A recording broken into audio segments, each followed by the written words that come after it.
Once upon a time, in a small village surrounded by lush green fields and towering mountains, there lived a poor farmer named Daniel.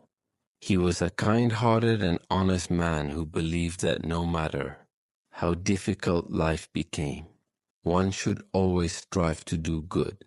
Daniel lived in a modest house with his elderly mother and 2 young children. Though his days were filled with hard work, and his nights with prayers for a better future, he never hesitated to help anyone in need. One hot summer day, a wealthy landlord named Victor arrived in the village. He was known far and wide for his arrogance and cruelty. Victor's sharp words and greed soon cast a shadow over the peaceful lives of the villagers. He demanded heavy taxes, took their crops without paying, and treated them like servants. Daniel, like the others, suffered silently, but never lost his patience or hope. One evening, as Daniel was returning from the fields, he heard a loud cry for help near the riverbank. He rushed to the scene and found Victor's horse stuck in the muddy waters, and Victor himself was struggling to stay afloat. Daniel, without a second thought, waded into the water and rescued both the horse and the landlord.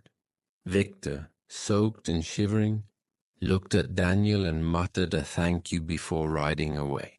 Days passed, but instead of showing gratitude, Victor increased the taxes on the villagers. Daniel lost a large portion of his crop to the landlord's men and was left with barely enough to feed his family. The villagers asked Daniel why he had helped such a cruel man. Daniel simply replied, "Doing good is not about who deserves it.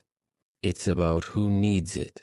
One night, as Daniel was working in his fields under the moonlight, he heard a faint whimpering sound. He followed the noise and found a small deer lying injured near the edge of the forest. Its leg was caught in a hunter's trap, and it was trembling with pain. Daniel carefully freed the deer, bandaged its leg with a piece of cloth, and carried it to a safe spot deep in the forest. The deer looked at Daniel with eyes full of gratitude and limped away into the darkness. As Daniel turned to leave, a soft glow surrounded him. To his astonishment, the deer reappeared. But now it was no ordinary animal. It transformed into a radiant being, shimmering like the morning sun. "I am a spirit of the forest," it said in a gentle voice. "Your kindness has freed me from a curse. For your selflessness, I grant you one wish. Ask for anything your heart desires." Daniel was taken aback. He thought for a moment and then said, "I do not wish for riches or power.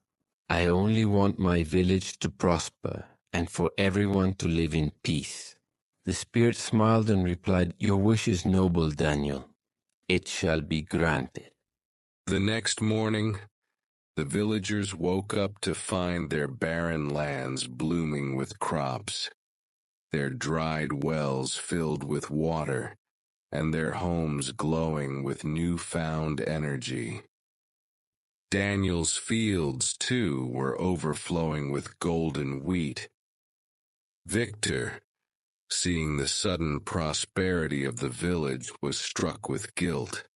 He approached Daniel and said, "Your goodness has shamed me. I have wronged you and the people of this village. From now on, I will be a better man."